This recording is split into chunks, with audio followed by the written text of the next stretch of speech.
Boa noite a todos, cumprimentando ao Paulo Berberic, cumprimentamos a todos os irmãos de doutrina, aos trabalhadores do nosso Centro Espírita Bezerra de Menezes, e queremos, neste momento, agradecer ao Mestre, apresentando a cada um a saudação que ele nos ensinou em Mateus capítulo 10, versículo 11. Que a paz seja convosco. Nesse momento, nós vamos abordar o tema a soma de todas as certezas. Ao longo de nossas existências, tudo que buscamos é aprofundar os nossos conhecimentos para extrair o melhor, ampliar o nosso olhar, expandir o nosso conhecimento. Em verdade, a soma de todas as certezas está contida nesta obra que se chama o Evangelho. Esta é, de fato, a fonte inesgotável de todos os saberes. É exatamente a partir deste olhar que precisamos construir as nossas certezas individuais, buscando, através dessa inspiração maior, construir um caminho que nos leve à elevação espiritual. Assim, construímos em nós a certeza de que existe um Criador, um ser. Esta é a maior entre todas as certezas que nós vamos desenvolvendo ao longo da nossa vida, é exatamente esta reverência, esta gratidão ao Senhor da vida, a Deus, este ser, essa inteligência suprema, esse ser onisciente, tudo sabe, onipresente, está em todos os pontos, este ser que é a inteligência suprema, né? Que é a perfeição ilimitada, este ser cujo sentido maior é a razão da nossa existência, é nos aproximarmos dele, é caminharmos na busca da lição maior de Jesus, que está em Mateus capítulo 5, versículo 48. Sede perfeitos, como perfeito é o nosso Pai. Então, ele é a um só tempo o nosso Criador, o nosso orientador, mas, sobretudo, o nosso objetivo maior está dentro desta perfeição, tá? Evidentemente relativa, mas assim somos criados, todos simples e ignorantes, para que possamos, ao final da nossa escalada redentora, alcançarmos essa perfectibilidade, embora relativa. E com essa certeza de que somos criados por Deus, lá em Gênesis, aprendemos no livro Êxodo que nós somos criados à imagem e semelhança de Deus. Então, nós temos aí um ponto que é fundamental, que vai permitir construir uma nova certeza. Nós somos frutos da inspiração divina, que nos cria para exatamente trilharmos no caminho do bem, para que sejamos multiplicadores da lei maior, que é a lei do amor. E nos dá todos os recursos para isso.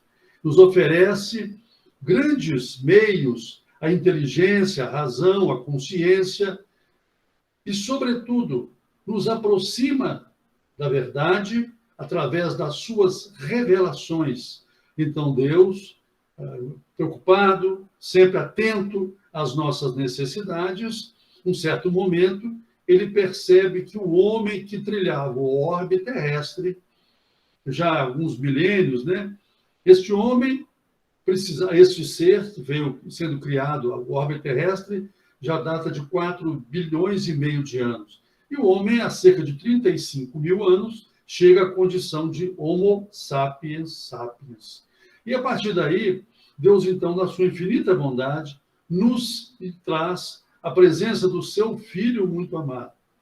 Todavia, antes da chegada do Cristo, nos envia inúmeros missionários, espíritos de elevada grandeza, que vêm trazer e preparar a chegada do Mestre.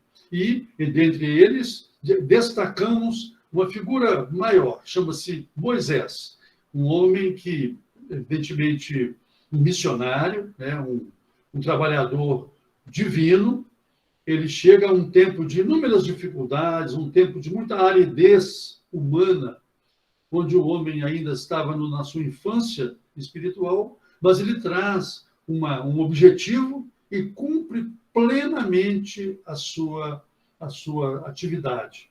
Ele vem dirigir-se àqueles povos mais rudes, mais incultos, mas com uma liderança muito forte e, sobretudo, sobre uma inspiração maior. Um dos maiores médiuns que a Terra conheceu, indiscutivelmente, é Moisés. E veio com uma história de vida que, para nós, é muito enriquecedora, porque ele nasce num lar de muita dificuldade, um lar modesto, nasce entre os hebreus, e, a partir dali, este povo recebeu esta bênção, por mérito, um filho seu ser o quê? Um enviado de Deus, porque foi o primeiro povo que, de fato, albergou na sua mente, nos seus corações, a certeza do Deus único. E, a partir daí, nós vemos Moisés trazendo, em primeiro momento, de maneira simbólica, de maneira emblemática, os 10 mandamentos. Mas a sua trajetória foi uma trajetória de muita perseverança e de muita fé. E a primeira revelação, ela traz consigo uma moldura, que é a justiça. Aquele povo, naquele momento, precisava de um ordenamento jurídico para que os seres pudessem se respeitar mutuamente. Afinal, a humanidade caminhava a passos largos para a ampliação dos espíritos que retornavam à Terra através da encarnação e nasciam em regiões longínquas, onde havia ali uma grande dificuldade, porque nós estamos falando de milênios, há milênios, e havia naquele tempo uma grande preocupação com a posse, com os bens materiais. E Moisés, o grande passo que Moisés dá para a humanidade é exatamente tirar este olhar da materialidade para buscar, com todos os desafios da época, elevar o conceito, o olhar e o sentimento daquele povo para o Deus Supremo. E assim, através da aliança que conhecemos, que já vinha desde Abraão, aliança entre o povo judeu e Deus, na sua infinita misericórdia, Moisés recebe esta missão e, de forma muito objetiva, clara, ele traz aí, deixa para nós autenticado uma série de obras de leitura necessária, que são os 5 livros, o Pentateuco mosaico, as obras, a Gênese, bem como o livro de Números, Êxodo, Levítico e Deuteronômio. E nesse contexto, ele vai, na verdade, deixando as primeiras letras da espiritualidade, autenticando de forma mais objetiva todas as lições que lhe foram exigidas, que foram, na verdade, por inspiração divina, lhe foram concedidas. E, a partir daí, nós temos, então, o primeiro esboço das certezas. É a certeza de que há um ser supremo que dirige todos os nossos atos, que está acima de todos nós, mas, sobretudo, nos amando profundamente. E que, por uma generosidade máxima, nos cria a sua imagem e semelhança, né? Ele, então, Moisés conclui a sua obra e Deus, na sua infinita bondade, nos envia o próprio Filho. Nos concede a graça de termos entre nós o Filho de Deus, um espírito de elevada grandeza, um espírito puro, sublime, que é Jesus, que vem à Terra exatamente com um grande propósito. Ele vem desempenhar esta belíssima proposta de Deus para nós. Ele vem trazer, além da palavra, ele vem trazer o próprio exemplo. E aí nós percebemos que com a evolução humana já havia espaço, já havia uma terra já amanhada, Moisés já havia arroteado a terra, ele já havia semeado aquela primeira semente em nossos corações, os povos primitivos. E assim vem Jesus ao tempo, há 2000 anos, com esta nobilíssima missão, que é representar o Pai aqui na Terra. E ele nos traz uma verdade com a clareza meridiana. Ele nos afirma com uma certeza, lá em João, no capítulo 10, versículo 30. Eu e o Pai somos um, mostrando esta identidade. Jesus ali, ele se autodenomina médium de Deus, como viria depois catalogá-lo o nosso inesquecível Allan Kardec. E todo o processo de chegada de Jesus foi elaborado pela espiritualidade. Aliás, no livro A Caminho da Luz, nós temos informação, através de Emmanuel, que esta pleiade de espíritos superiores, de espíritos puros, de espíritos perfeitos, se reúnem com Deus, né, em duas ocasiões, quando Jesus, quando vai formar esse novo planeta, quando Deus preside todas aquelas ações, e, posteriormente, na vinda, projetando, elaborando toda a vinda de Jesus. Tamanha a importância deste fato. E a grandeza maior do Cristo é ele vir à Terra na condição de ser hominal, este ser sublime, essa inteligência superior que vem à Terra numa escalada de amor, trazendo para nós o primeiro exemplo de humildade. Foi o seu nascimento, a sua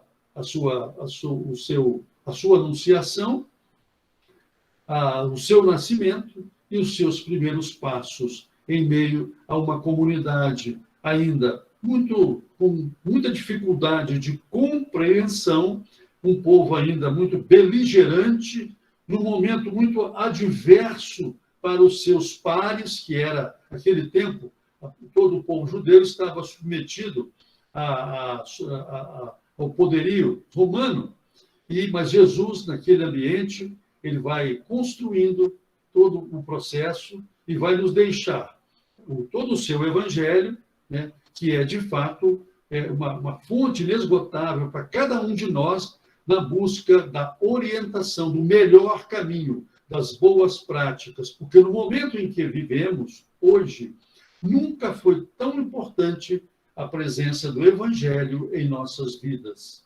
O mundo atravessa um verdadeiro tsunami.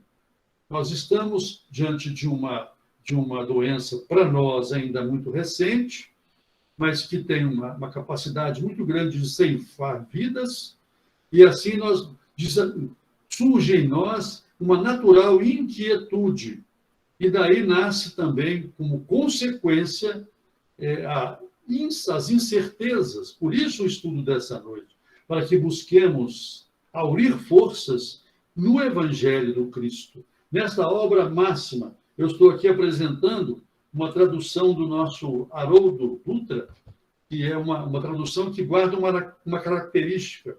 Ele vai destacando as palavras que para nós trazem alguma dificuldade. Na verdade, é como se for um evangelho, mas já quase que comentado, literalmente. Então, eu recomendo essa leitura.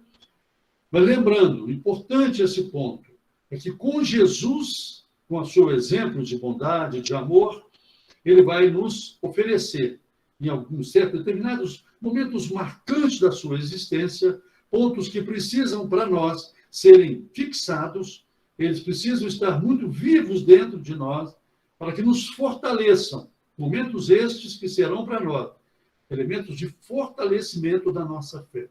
Eu destacaria uma passagem de Jesus, lá no Monte Tabor. É um monte que tem uma altitude de aproximadamente 588 metros de altura.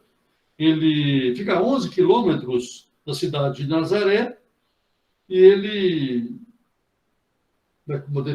Jesus, retornando, já falara da sua partida com seus apóstolos, já antevia, no capítulo anterior, ele já antevia a sua partida em Mateus capítulo 17, em Lucas capítulo 9. Então, no capítulo anterior, ele já trouxe, já prenunciou a sua partida, todo o seu sofrimento no Gólgota, enfim. E ali ele vai ao monte para estar numa condição especialíssima. Ele convoca João, o seu irmão Tiago e Pedro para um momento épico na história da humanidade.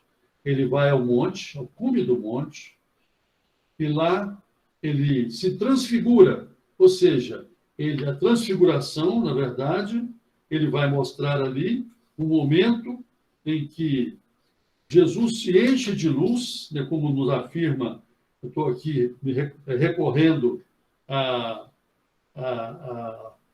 nosso Mateus, que ele fala que Jesus vai se tornar resplandecente como o sol, transfigurou a sua aparência, a aparência do seu rosto, e seu vestido ficou branco. E ali o espírito ganha um brilho excepcional. Nesse momento, Jesus vai estar diante de Deus, conversando com Moisés e com Elias. E esse é um ponto que nós gostaríamos de destacar, porque neste cenário nós já podemos recolher uma outra certeza que vai nos animar, fortalecer e nos ajudar a construir uma vida melhor. É no momento em que ele se encontra e tem uma manifestação muito importante, quando o Espírito, quando Deus afirma, né, de forma categórica, aqui está o meu filho muito amado. E ele fala também que Elias já houvera vindo, e ele conversa, e agora estaria retornando como João Batista. E ele mantém um diálogo com Moisés, que já havia partido, já estava no plano espiritual. Em Deuteronômio, que é o último livro da Pentateuco mosaico, nós identificamos um instante em que Moisés proibiu a comunicação com os mortos. E ali víamos Jesus se dirigindo num diálogo franco e um diálogo amoroso com Moisés, nos trazendo este exemplo para nós de que, de fato, nós estamos interagindo a todo tempo com a espiritualidade. Embora Moisés tenha tido uma atitude mais rigorosa em função do mau uso da mediunidade ao seu tempo, onde os seus irmãos buscavam as pitonisas, né, os hierofantes, para ter notícias de interesses de natureza material, ele então tomou essa medida. Mas quando Jesus, nesta passagem, dialoga com Moisés, Moisés se materializa, assim como Elias, e a partir dali ele nos traz este exemplo vivo de que nós estamos imersos em dois universos. Nós, encarnados, estamos a um só tempo no mundo terrestre, mas estamos também interagindo a todo tempo com os nossos irmãos desencarnados. Este, com certeza, é, entre todos, o maior momento para nós que abraçamos a doutrina dos espíritos, esta certeza de que estamos imersos neste universo. No livro Atos dos Apóstolos, escrito por Lucas, mais precisamente no capítulo 17, versículo 28, há uma fala de Paulo, falando aos atenienses, né? Nós estamos em Deus, fala para nós que nós estamos imersos em Deus, né? Em Deus nos movemos, em Deus existimos e em Deus vivemos. Em verdade, nós estamos imersos nesse amor divino. E aí, nesse instante, nós autenticamos, trazemos também, aqui agora, fazemos nossas as palavras de Paulo na carta aos Hebreus, capítulo 12, versículo 1, primeiro versículo. Ele vai dizer: estamos imersos estamos em contato, estamos sendo envolvidos por uma nuvem de testemunhas, confirmando aí esta interatividade com o mundo espiritual. E o que aprendemos com a doutrina espírita é que é preciso que nós tenhamos um cuidado maior para que possamos fazer boas escolhas, estabelecermos as melhores sintonias com o plano da espiritualidade, porque temos algo que nos pertence, é individual e é na verdade, uma faculdade que temos nos foi concedida por Deus, que é o livre-arbítrio, ou seja, nós somos livres para decidir, livres para buscar as nossas companhias espirituais. E é a partir deste contato, desta interação, é que vamos nos fortalecermos enquanto seres fadados, vocacionados para o bem, ou por desatenção, por incúria nossa, poderemos buscar os caminhos, nos transviarmos nesta trajetória para Deus. E aí, nesse momento em que Jesus está presente diante, né, de Moisés e de Elias, nós ali, quando ele fala que Elias já voltou e não foi percebido, ele está nos falando de algo, de uma certeza que para nós é, entre todas, uma das maiores certezas que nós alimentamos em nós. É a certeza da vida além da vida, da imortalidade da alma. E essa certeza precisa estar sempre muito presente no nosso dia a dia, porque nós estamos hoje construindo, na verdade, a nossa morada no plano espiritual, o nosso espaço no plano espiritual. Então, com esta presença, com essa fala de Jesus, né, nos informando que Elias já houvera retornado e não fora percebido, que ele se referia a João Batista, naturalmente.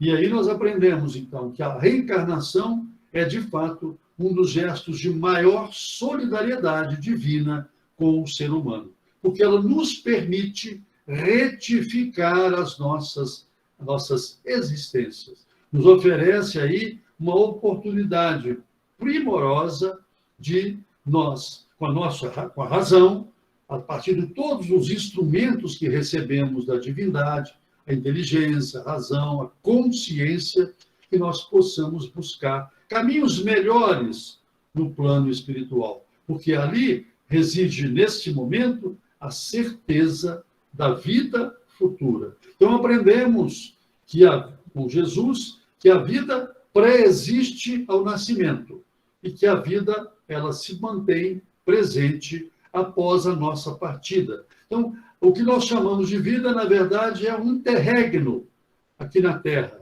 É, na verdade, uma existência. Mas já vivemos inúmeras e, evidentemente, vamos retornar em outras condições. Aí, nós, então, já destacamos esta certeza que, para nós, ela é vital. E aí precisamos, sobretudo, respeitar este universo que está, naturalmente, como nos informa Chico Xavier na obra Roteiro, em número muito mais expressivo, número de espíritos, no plano espiritual, do que nós aqui na Terra. Assim, é necessário uma atenção muito grande, estarmos sempre, como dizem os escoteiros, sempre alertas, né, com um cuidado muito grande com os nossos pensamentos, porque a partir da nossa imaginação, a partir dos nossos pensamentos, é que nós, de fato, estabelecemos esta conexão que nós referíamos com o mundo, com o plano espiritual. E precisamos cuidar do momento presente para que estabeleçamos boas relações de modo a superar toda esta inquietude que está à nossa volta. É inegável que estamos vivendo um momento em que a atmosfera que está à nossa volta se torna muito densa, muito pesada, poderíamos dizer até mesmo trevosa. em face de tantos desencarnes, de tanta incerteza diante desta doença que para nós se apresenta como um grande, um imenso desafio para a ciência em geral. Então, nesse momento, nós estamos observando que, com esta passagem de Jesus, nós já podemos afirmar que há uma relação com este mundo espiritual e que esta relação se estabelece a cada instante, muito mais do que nós imaginamos. Há no Livro dos Espíritos uma pergunta dirigida por Kardec à espiritualidade, se há, de fato, essa influência dos espíritos sobre nós. E a resposta é de uma clareza solar, muito mais do que nós imaginamos. Então, primeiro, nós já sabemos que existe à nossa volta esta ameaça. Isso é indiscutível. Todos nós estamos suscetíveis a este vírus. Mas há, além de tudo, além desse momento, além de todas as circunstâncias que nos envolvem, nós temos conosco uma certeza que é maior entre todas as demais, a certeza de que nós não estamos sós, porque Jesus, no seu périplo terrestre, ele vai nos afirmar em Mateus capítulo 28, versículo 20, eu estarei convosco durante todo o tempo. E esta certeza, ela tem que permear nossa vida em toda a nossa existência, mas especialmente nesses momentos onde a nossa imaginação fica turbada pelas adversidades que nos cercam. É preciso que nós tomemos esta informação de Jesus como se for uma vacina contra esta incerteza que reina no orbe terrestre hoje. Nós temos as vacinas que são desenvolvidas contra, naturalmente, essa doença atroz. Mas a vacina espiritual nos é dada a partir do nosso comportamento. Somos nós que desenvolvemos essa vacina espiritual. Diferente dos laboratórios que, evidentemente, vão desenvolver tecnologias, vão utilizar recursos materiais, insumos para nos trazer as necessárias e oportunas vacinas, nós temos já a fonte. E quando a dúvida nos alcançar, quando o medo chegar próximo de nós, gerando a ansiedade, até mesmo a depressão, é imperioso que nós retornemos a Mateus capítulo 24, versículo 13, quando ele diz, Jesus nos afirma, aquele que perseverar, vencerá. Então, nós estamos, de fato, atravessando um momento que é uma corrida de obstáculos. E quando imaginamos que já vemos uma luz no fim do túnel, somos, na verdade, atropelados pelas variantes, pelas mutações desse vírus. Mas há também, para nós, um recurso muito importante. Nós temos no país do futebol, e é preciso que nós tenhamos em mente uma metáfora, uma analogia. O futebol, quando tem dúvida, quando não temos certeza, nós buscamos o VAR. O VAR, para nós, é o Evangelho de Jesus. Aqui está o VAR. Ele responde a todas as nossas questões, a todos os nossos questionamentos. Ele nos traz a paz que precisamos. Ele nos envolve com a luz que necessitamos. É o Evangelho. É o grande elemento. É a fonte de todas as certezas. É a partir dele que nós vamos, na verdade, trazer para a nossa vida prática, no nosso dia a dia, uma fala muito contundente de um dos maiores espíritos que habitaram a Terra, Paulo de Tarso. Ele dizia, tudo eu posso naquele que me fortalece. Então é preciso que nós busquemos esta força dentro de nós mesmos, a partir do nosso eu divino, e fazendo uma trajetória que é imperiosa para o nosso crescimento espiritual, que é a busca do nosso autoconhecimento. E a partir do nosso autoconhecimento, buscarmos, por via de consequência, o auto-perdão, para que nós possamos ser multiplicadores da mensagem do Cristo. É importante registrar que estas certezas nos chegam através de Jesus, que nos fez uma promessa e a cumpriu e a cumpre integralmente. Lá no livro de João, capítulo 14, versículo 16, eu vos enviarei o Consolador, que vai esclarecer, que vai jogar luz, que vai levar, na verdade, grandes esclarecimentos acerca das minhas mensagens. Porque Jesus, ao seu tempo, percebia que aquele homem de priscas eras ainda não conseguiria captar em profundidade as suas lições. E assim, evidentemente, mantendo esta preocupação perene conosco, ele nos afirma: eu enviarei o Consolador prometido. E, de fato, recebemos um belíssimo presente, através de Hipólito Leon Denisard Rivaio, um espírito que veio, ele trouxe o selo da bondade. Ele veio com o dístico do educador. Então, Paulo, aí fica Paulo Everico, nossa homenagem a todos os educadores.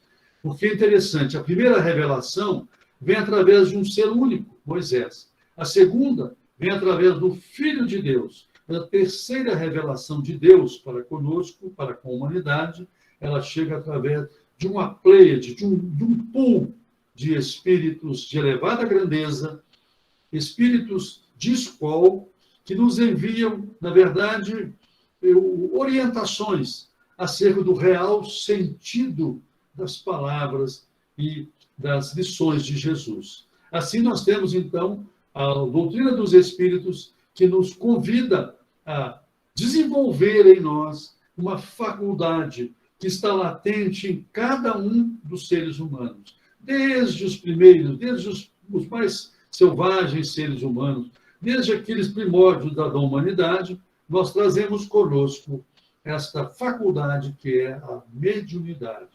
O único objetivo que tem a maior da mediunidade, o objetivo máximo, é exatamente servir. Servir ao próximo, servir àqueles que estão à nossa volta, mas, acima de tudo, o grande foco da mediunidade é, naturalmente, alcançar aqueles que já nos antecederam no plano espiritual e que vivem seus momentos de incerteza, que é o objeto do estudo dessa noite, que vivem momentos de inquietude, vivem em ambientes absolutamente adversos e que precisam do nosso concurso. E nós, então, possamos buscar desenvolver, como falou Allan Kardec, essa foi a expressão originária, desenvolver esta faculdade, de modo a que possamos, de fato, ampliar a nossa capacidade de amar, albergando, ancorando esses espíritos, e acolhendo esses espíritos que vivem em estado de necessidade no plano espiritual, para que eles possam ser doutrinados, orientados e, naturalmente, socorridos. Então, fica aí uma das maiores certezas que nós temos, é que cada um de nós traz em maior ou menor grau, naturalmente, esta faculdade que é, em princípio, muito sutil, mas que com o nosso interesse e com o estudo, a dedicação e com o nosso trabalho no bem, ela certamente vai se expandindo. Isso é natural. E também é importante registrar que o fato de não sermos médiuns ostensivos, nós podemos, devemos, e é mandatório que nós estejamos aliados a irmãos que detêm essa mediunidade mais aguçada, mais aflorada, na missão nobilíssima de médiuns sustentadores, porque as reuniões mediúnicas, nossas vibrações são extremamente necessárias para a estabilização para que o ambiente se energize positivamente, para que nós possamos ser doadores de ectoplasma, doadores através das nossas preces, para aqueles que lá se encontram necessitados do socorro, do amparo e da assistência superior. E, finalmente, quando temos este contato e mantemos essa interatividade com o plano espiritual, nós já aprendemos também com Jesus, lá em João, capítulo 14, versículo 2, né, que há muitas moradas na casa do meu Pai. Isso para nós é importante, porque nós precisamos compreender que o nosso período aqui na Terra é um período transitório, que nós viemos com uma premissa. Nós somos parte de uma premissa, de um projeto para a nossa elevação espiritual. E que este compromisso é assumido por nós quando ainda nos encontramos na verdadeira pátria do Espírito. Portanto, é relevante, é sempre oportuno nós estarmos diante desta verdade de que estamos imersos nesse ciclo, nessa influência. Na verdade, hoje, os estudiosos já trazem uma ideia muito interessante. Nós estamos todos em rede, é um termo mais atual, e, de fato, nós estamos muito mais próximos do mundo dos espíritos do que imaginamos. E, quando fala Jesus que nós há diversos mundos habitados, é naturalmente nos informando de que o universo é muito maior do que esse microcosmo nosso que é o orbe terrestre. Ele está nos afirmando que há mundos e mundos, ou seja, que nós estamos diante de uma escala evolutiva, que já estivemos numa condição, num mundo primitivo, mas que por uma infinita generosidade divina, nós alcançamos hoje esse estágio mais elevado, que é o mundo de provas e expiações. Mas ele nos traz aí uma notícia, nos traz uma promessa também de que estamos na antessala do mundo de regeneração. Mas para estarmos neste novo mundo de regeneração, ou seja, um degrau além da Terra, nós temos que nos lembrar que como é que eu consigo fazer esse check-in, né, numa linguagem atual? Então, quais os elementos que eu tenho que ter para estar nesse novo mundo, nesse mundo de regeneração, onde haveremos de estar uma paz maior, em maior equilíbrio, em maior harmonia? Jesus ensina na mensagem belíssima que nos trouxe nas bem-aventuranças. Mateus 5:5. Ele nos fala: bem-aventurados os mansos, porque eles herdarão a terra. E assim aprendemos, com a doutrina dos Espíritos, que a terra continuará sendo este mesmo órgão. O que vai ocorrer é, naturalmente, uma seleção natural. Aqueles espíritos que insistem em permanecer apartados dos ditames divinos, recalcitrantes, irresponsáveis, vivendo de maneira irresponsável, eles serão recambiados para mundos de provas e expiações, porque o espírito, por uma bondade, por uma grandeza divina, e nós não retroagimos. Então, nós vamos habitar um planeta semelhante ao nosso, como já ocorreu no passado com os capelinos, que aqui vieram trazer uma grande contribuição na intelectualidade do planeta Terra. Então, existem planetas, diversos planetas.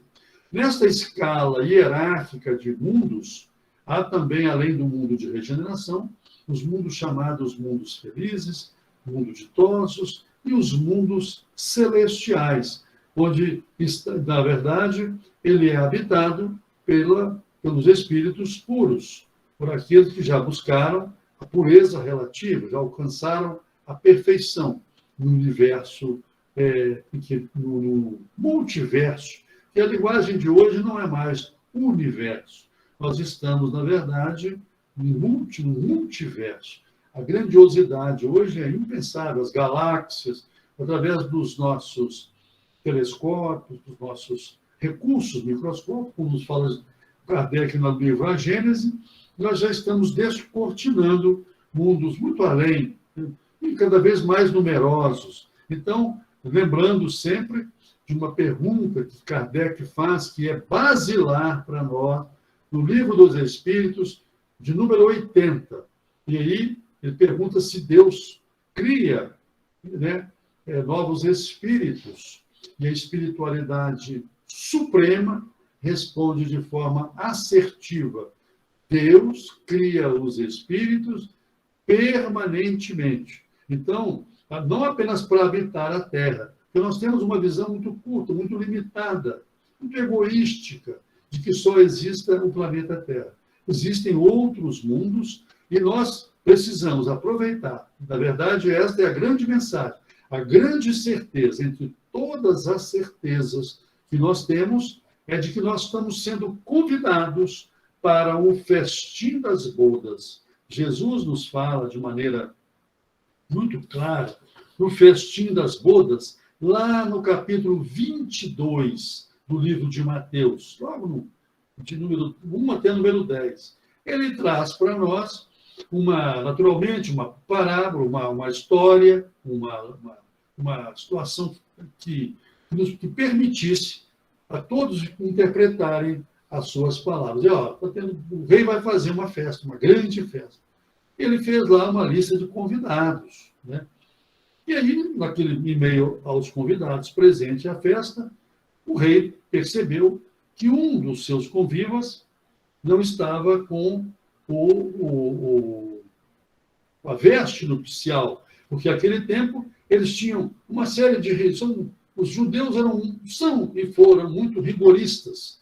Os judeus têm cerca de 600, a lei judaica tem 633 mandamentos.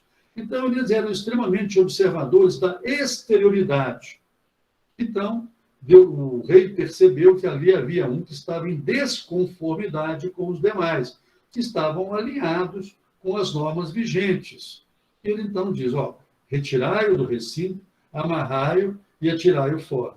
E aí, como ele tinha tido poucos presentes, havia muito espaço naquele salão, e ele era um grande anfitrião, então, um gesto de bondade, ele diz: vá e busqueis, né, os pobres e os estropiados, para que eles participem deste festim.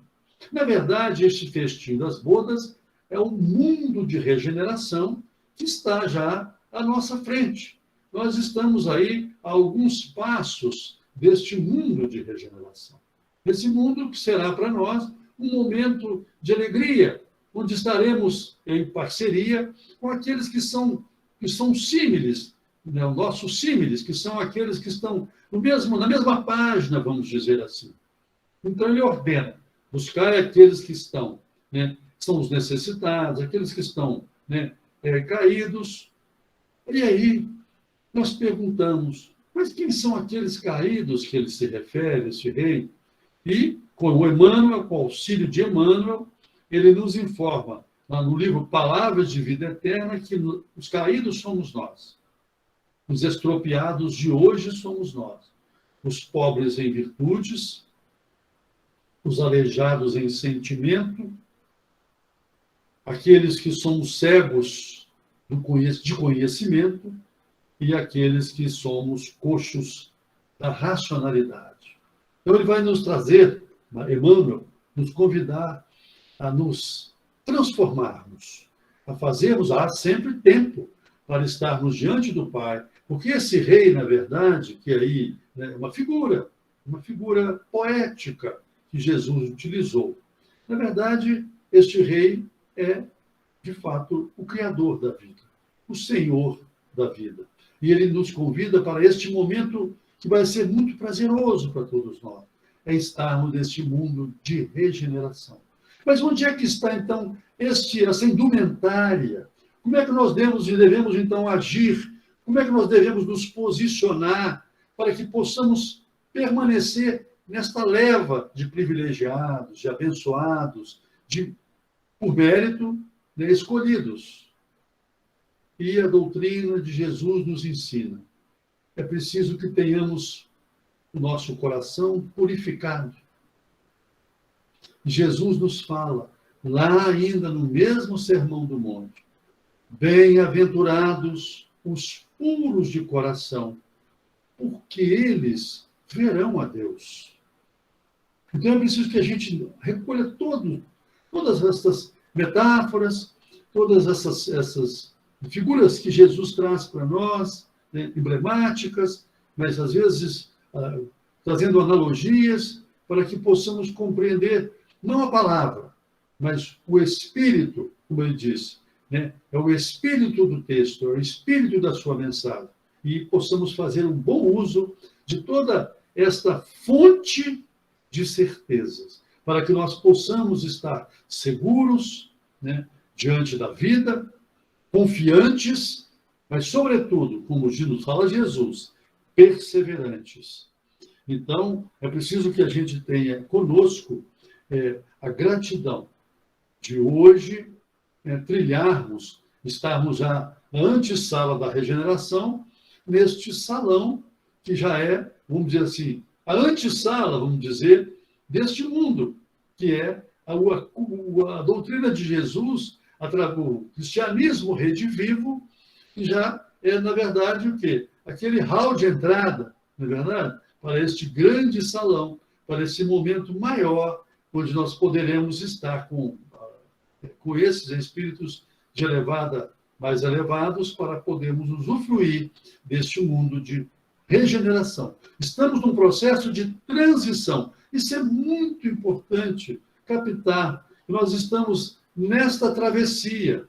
E é preciso cuidado, porque qualquer ato nosso, né, impensado, qualquer atitude nossa cheia de veleidade, vencida pela vaidade, pelo egoísmo, pode nos suprimir esta condição, pode nos, infelizmente, obstaculizar esta conquista para a qual Deus nos criou, para estarmos no mundo certamente mais feliz e mais ditoso. E, dentro de um merecimento, caminharmos para o mundo celestial. E aqui nós lembramos que a doutrina espírita, ela busca esclarecer toda a fala de Jesus através de grandes espíritos luminares, né? São Vicente de Paulo, Santo Agostinho, Paulo apóstolo também contribui, João evangelista contribui. Nós temos ainda Hahnemann, né? Uma lista imensurável, Pascal, Galileu contribui sumamente na obra, Galileu Galilei contribui sumamente na obra Gênese, Pascal, Fenelon, Cura d'Ars, Joana d'Arc, Rousseau, São Luís de França, são tantos espíritos, lá nos prolegômenos do Livro dos Espíritos, temos uma contribuição importantíssima de Sócrates e de Platão, que já eram espíritos da esfera crística, que vieram preparar a chegada de Jesus. Então, a doutrina espírita, na verdade, em uma única palavra, numa única expressão, é o cristianismo redivivo. É o caminho, porque Jesus nos falou, eu sou a verdade, o caminho, né, para a verdade e para a vida. Que a doce paz de Jesus nos envolva. Agradecendo muitíssimo na pessoa do Paulo, agradecemos a todos os irmãos de Ideal Espírita, da Casa Espírita Bezerra de Menezes, de Juiz de Fora.